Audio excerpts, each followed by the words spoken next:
जब रघुनाथ समर रिपुजीते, सुर नर मुनि सबके भय बीते। तब लक्ष्मण सीता ही ले आए, प्रभु पद परत हर्षिक उरलाए। सीता चितौ श्याम मृदु गाता, परम प्रेम लोचन न गाता। पंचवटी बस श्री रघुनायक, करत चरित सुर मुनि आयक। धुआं देख कर दूषण के राजा, इस पर सुपनखा रावण प्रेरा। बोली वचन क्रोध कर बारी दे, देश कोस में सुरति विसारी। करसी पान सो वस दिन राती, सुधि नहीं तब सिर न उर पर आराती। रात राज रीति बिनु धन बिनु धर्मा रे, सब प्रेम बिनु सत्कर्मा। विद्या बिनु विवेक उपजाए, श्रम फल जड़ पढ़े किए अरु पाए। संगित जति कुमंत्रित राजा, मानत ज्ञान पानते लाजा। प्रीति प्रणय विनु मदते गुणी, नासै वेग नीति अस सुनी। त्रिपुरुष पावक पाप प्रभु, अहिगन गिन छोट करी। अस कई विविध विलाप करी, गादी रोदन करन। सियावर राम जय जय राम, सिया राम जय जय राम, मेरे प्रभु राम जय जय राम।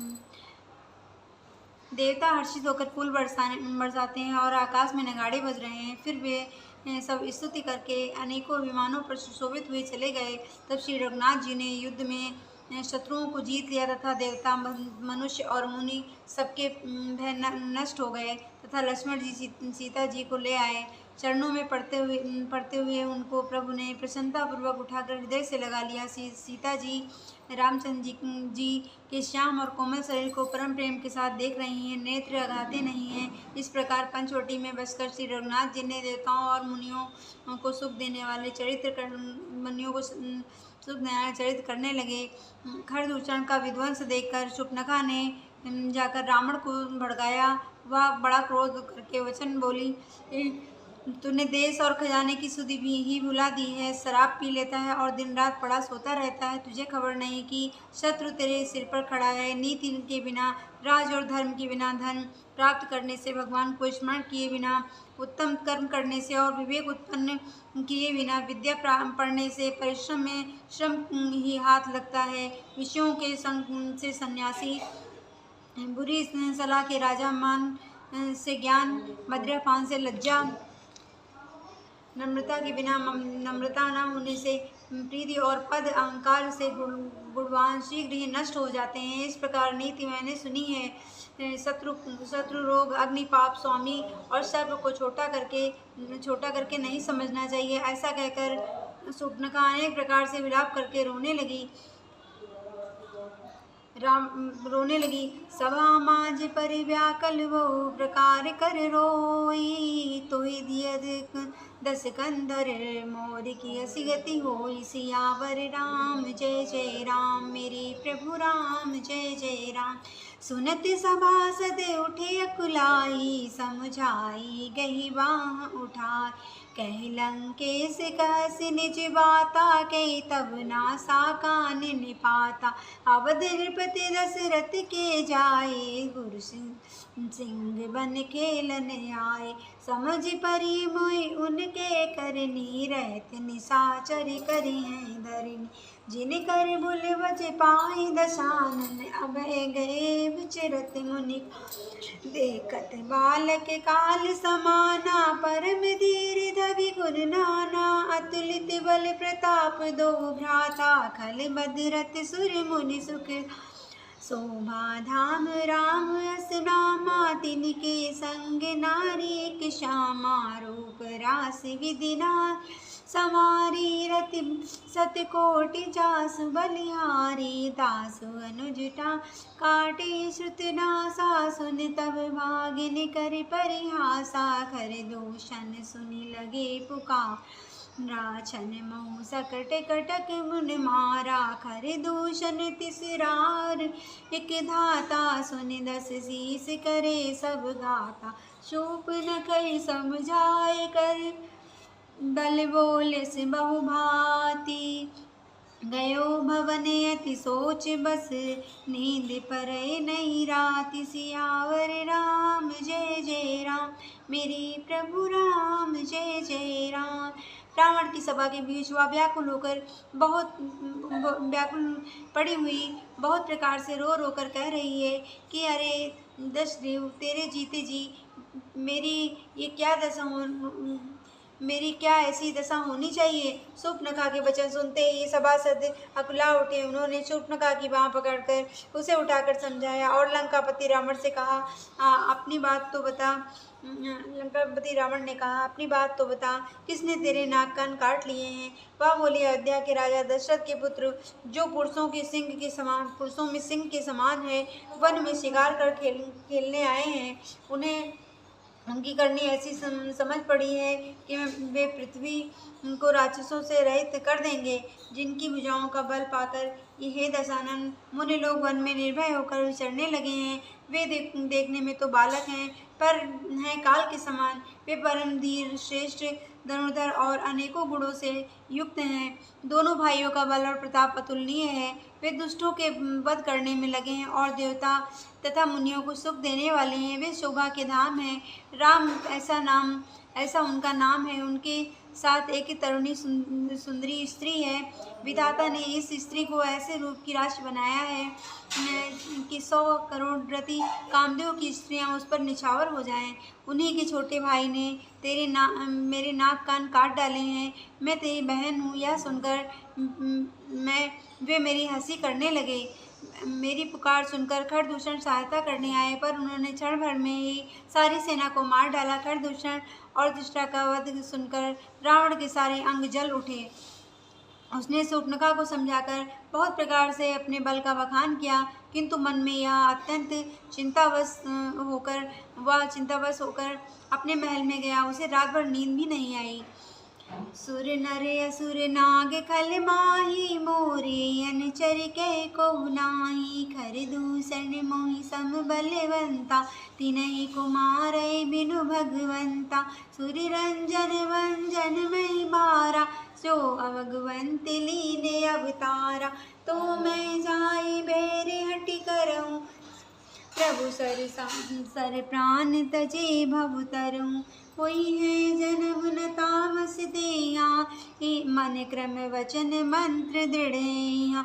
जो नर रूप भूप सुत को, हरि हऊ नारी जीत नर दो। चला अनेक जान चढ़ी तहवा, बस मारीच सिंधु तट जयवा। यहाँ राम जस जुगत बनाई, सुनऊ उमा को कथा सुहाई। लक्ष्मण गए बनहि जब लेर, मूल कंद मूल फल जनक सुतासन बोले। बियस कृपा सुख वृंद, सियावर राम जय जय राम, मेरे प्रभु राम जय जय राम। उसने शूर्पणखा को समझाकर बहुत प्रकार से अपने बल का बखान किया, किंतु उसके मन में अत्यंत चिंतावश होकर अपने महल में गया। उसे रात भर नींद ही नहीं पड़ी। वह मन ही मन विचार करने लगा, देवता, मनुष्य, असुर, नाग और बच्चों में कोई ऐसा नहीं जो मेरे सेवकों को भी पा सके। खरदूषण तो मेरे ही समान बलवान थे, उन्हें भगवान के सिवा और कौन मार सकता है। देवताओं को आनंद देने वाले और पृथ्वी का भार हरण करने वाले भगवान ने यदि अवतार लिया है, तो मैं जाकर उनसे हठपूर्वक वैर करूंगा और प्रभु के बाण के आघात से प्राण छोड़कर भवसागर से तर जाऊंगा। इस प्रकार रावण विचार करता है, इस तामस शरीर से भजन तो क्या होगा। देव मन वचन और कर्म से यही दृढ़ निश्चय है, और यदि वे मनुष्य रूप कोई राजकुमार होंगे तो मैं उन दोनों के रण में जीत कर उनकी स्त्री को हर लूँगा। यूँ विचार कर रावण रथ पर चढ़कर अकेला ही वहाँ चला जहाँ समुद्र के तट पर मारीच रहता था। शिव जी कहते हैं कि हे पार्वती, जहाँ श्री रामचंद्र जी जैसी युक्ति रची, वह सुंदर कथा सुनो, मैं सुनाता हूँ। लक्ष्मण गए बनहि जब, लेन मूल फल कंद। जनक सुतासन बोले, बियस कृपा सुख वृंद। सियावर राम जय जय राम, मेरे प्रभु राम जय जय राम।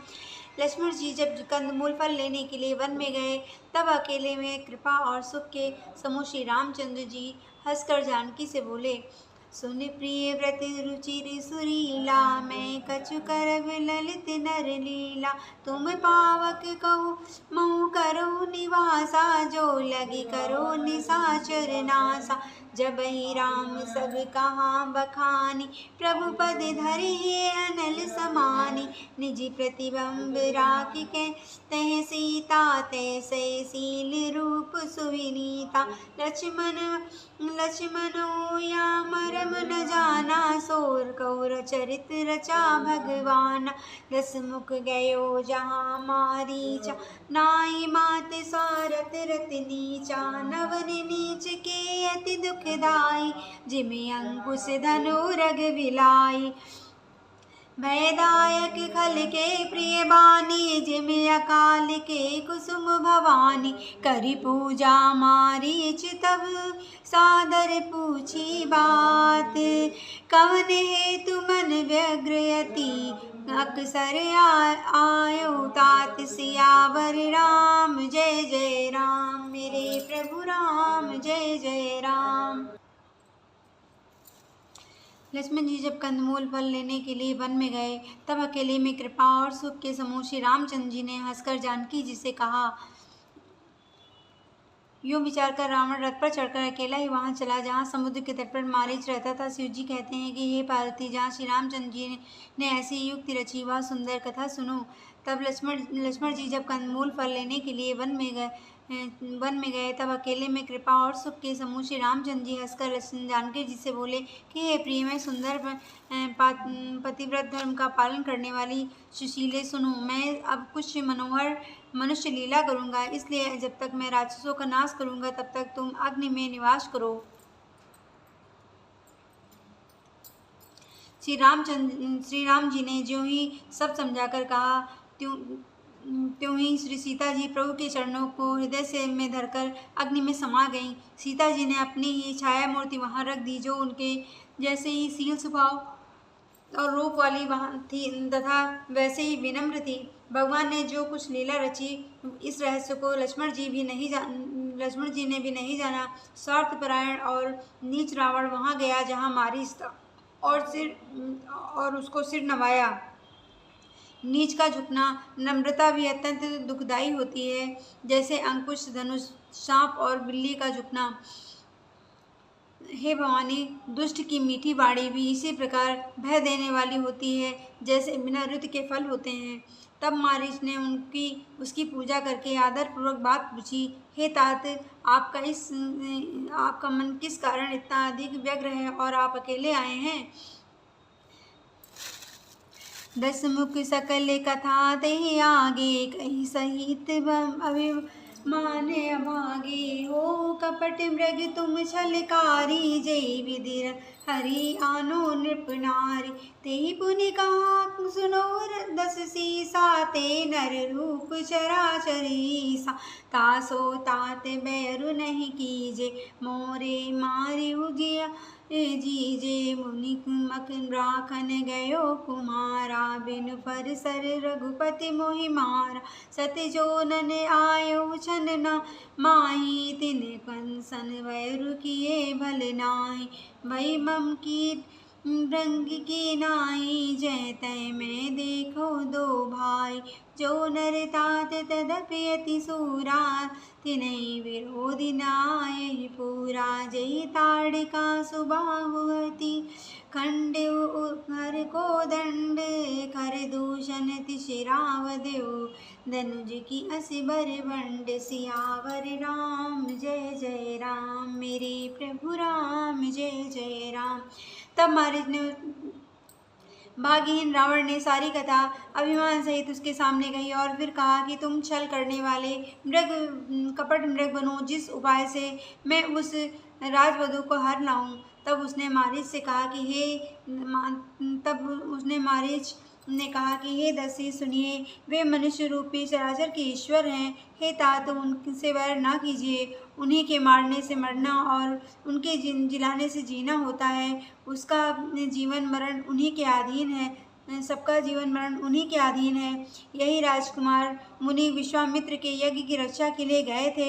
उस समय श्री रघुनाथ जी ने बिना फल का बाण मुझे मारा था, जिससे मैं क्षण भर में योजन पर आ गिरा। जिसके बैर करने में भलाई नहीं है।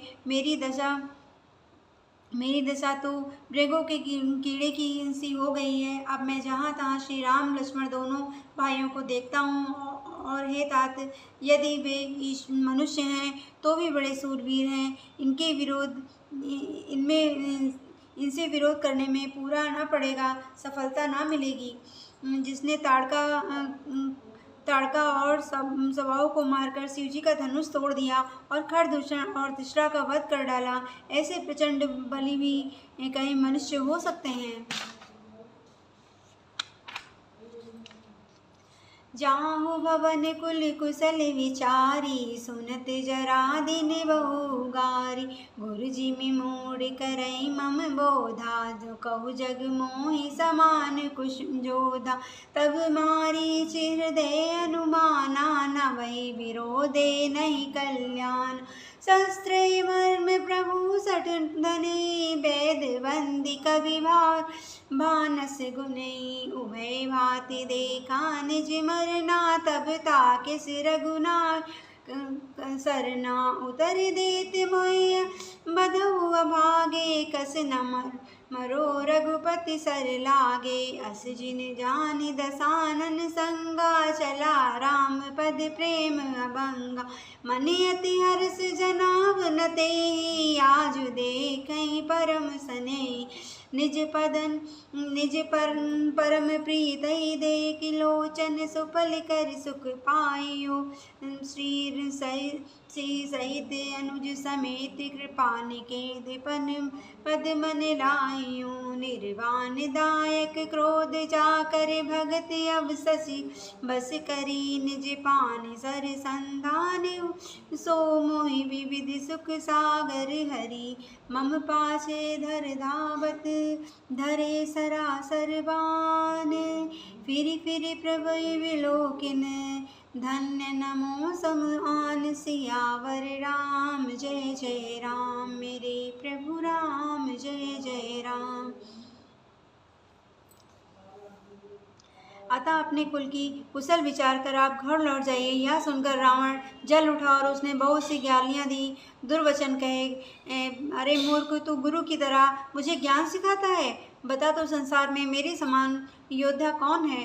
तब मारीच ने हृदय में अनुमान किया कि शास्त्रधारी, मर्मी भेद जानने वाला, समर्थ स्वामी, मूर्ख, धनवान, वैद्य, भाट, कवि और रसोइया, इन 9 व्यक्तियों के से विरोध वैर करने में कल्याण कुशल नहीं होता है। जब मारीच ने दोनों प्रकार से अपना मरण देखा, तब उसने श्री रघुनाथ जी की शरण ताकी, अर्थात उनकी शरण जाने में ही कल्याण समझा। सोचा कि उत्तर देते ही नाही करते ही यह भागा मुझे मार डालेगा, फिर श्री रघुनाथ जी के बाण लगने से ही क्यों ना मैं मरूं। हृदय में ऐसा सोचकर वह रावण के साथ चला। श्री राम जी के चरणों में उसका अखंड प्रेम है। उसके मन में इस प्रकार अत्यंत हर्ष है कि आज मैं अपने परम स्नेही श्री रामचंद्र जी को देखूंगा। किंतु उनसे यह हर्ष रावण को नहीं जनाया। वह मन ही मन सोचने लगा, अपने परम प्रियतम को देखकर नेत्रों को सफल करके सुख पाऊंगा। जानकी सहित और छोटे भाई लक्ष्मण सहित कृपा निधान श्री रामचंद्र जी के चरणों में मन लगाऊंगा, जिनका क्रोध भी मोक्ष देने वाला है और जिनकी भक्ति उन अवश्य किसी के वश में ना होने वाले स्वतंत्र भगवान को भी वश में करने वाली है। वे ही आनंद के समुद्र श्री हरि अपने बाणों के बाण साध कर मेरा वध करेंगे। धनुष बाण धारण किए मेरे पीछे पीछे पृथ्वी पर पकड़ने के लिए दौड़ते हुए प्रभु को मैं फिर देखता रहूँगा। मेरे समान धन्य दूसरा कोई नहीं है। इति बन निकट दसानन गयो, तब मारीच कपट मृग भयो। अति विचित्र कछु बरनि न जाई, कनक देहि मनि रचित बनाई। सीता परम रुचिर मृग देखा, अंग अंग सुमोह सुमनोहर वेसा सुनौ देव रघुवीर कृपाला, यही मृग करि सुंदर चाल, सत्य संध प्रभु बधि करियेहि जा, आनौ चरण कहे बेदेहि, तब रघुपति जानत सब कानन, उठे हरषि सुरि काजु समारन, मृग बिलोकि कटि परि बांधा, तर तल चाप रुचिर सर साधा, प्रभु लक्ष्मण कहा समझाई, फिरत विपिन निश्चर बहु भाई, सीता केरि करे रखबारी, बुद्धि विवेक बल समय विचारी, प्रभु विलोकि चला मृग भाजी, बांधाए राम सरासन साजी, निगम नेति शिव धन्य न पावा, माया मृग पाछे सो धावा, कबहु निकट पुनि दूरि पराई, कबहु प्रगट कबहु छपाई, प्रगट दूरत करत चल बूरी, यही विधि प्रभु गयो लय दूर, तात तब तकित राम कठिन सर मारा, धरनी पर्यो करि घोर पुकारा, लक्ष्मण कर प्रथम ले नामा, पाछे सुमिरो मन रामात्म प्राण तजन प्रगट निज देहा, सुमिर श्री राम समेत सने, अंतर प्रेमता सुपहचाना, मुनि दुर्लभ गति दीन सुजाना, विपुल सुमन सुर हरषि गावै, प्रभु गुण गान निज पद दीन असुर कहूँ, दीन बंधु रघुनाथ सियावर राम जय जय राम, मेरे प्रभु राम जय जय राम। धनुष बाण धारण किए मेरे पीछे पीछे पृथ्वी पर पकड़ने के लिए दौड़ते हुए प्रभु को फिर देखूंगा, मेरे समान धन्य दूसरा कोई ना होगा। जब रावण उस वन के जिस वन में श्री रघुनाथ जी रहते हैं निकट पहुंचा, तब मारीच कपट मृग बन गया। वह अत्यंत ही विचित्र था, कुछ वर्णन किया नहीं किया जा सकता। सोने का शरीर मड़ियों से जड़कर बनाया गया था। सीता जी ने उस परम सुंदर हिरण को देखा, उसके अंग की छटा अत्यंत मनोहर थी। वे कहने लगी, हे देव, हे कृपालु, हे रघुवीर, सुनिए, उस मृग की चाल बहुत ही सुंदर है। जानकी जी ने कहा कि ये सत्य प्रतिज्ञा प्रभु, आपको इसको मारकर इसका चमड़ा ला दीजिए। तब श्री रघुनाथ जी मारीच के कपट मृग बनने का सब कारण जानते हुए देवताओं का कार्य बनाने के लिए हर्षित होकर उठे। हिरण को देखकर श्री रामचंद्र जी ने कमर में फेंटा बांधा और हाथ में धनुष लेकर उस पर सुंदर दिव्य बाण चढ़ाया। फिर प्रभु ने लक्ष्मण जी को समझाया, कहा कि हे भाई, वन में बहुत से राक्षस फिरते हैं, तुम बुद्धि और विवेक के द्वारा वन और समय का विचार करके सीता की रखवाली करना। प्रभु को देखकर मृग भाग गया। श्री रामचंद्र जी भी धनुष चढ़ाकर उसके पीछे दौड़े। वेद जिनके विषय में नेति नेति कहकर रह जाते हैं और शिव जी जिन्हें ध्यान में नहीं पाते हैं, अर्थात जो मन और वाणी से नितांत परे हैं, वे ही श्री रामचंद्र जी माया से बने हुए मृग के पीछे दौड़ रहे हैं। आप कभी निकट आ जाता है और फिर कभी दूर भाग जाता है, कभी तो प्रकट हो जाता है और कभी छिप जाता है। इस प्रकार प्रकट होते और छिपता हुआ तथा बहुतेरे छल करता हुआ वह प्रभु को दूर ले गया। तब श्री रामचंद्र जी ने तरकस निशान साध कर कठोर बाण मारा, जिसके लगते ही वह घोर शब्द करके पृथ्वी पर गिर पड़ा। पहले लक्ष्मण का नाम लेकर उसने पीछे मन में श्री रामचंद्र जी का स्मरण किया। प्राण त्याग करते समय उसने अपना राक्षसी शरीर प्रकट किया और प्रेम सहित श्री रामचंद्र जी का स्मरण किया। सुजान सर्वज्ञ श्री रामचंद्र जी ने उसके हृदय के प्रेम को पहचान कर उसे वह गति अपना परम पद दी जो मुनियों के लिए भी दुर्लभ है। देवता बहुत से फूल वर्षा कर रहे हैं और प्रभु के गुणों की कथाएं स्तुति गा रहे हैं। श्री रघुनाथ जी ऐसे दीन बंधु हैं कि उन्होंने असुर को भी अपना परम पद दे दिया।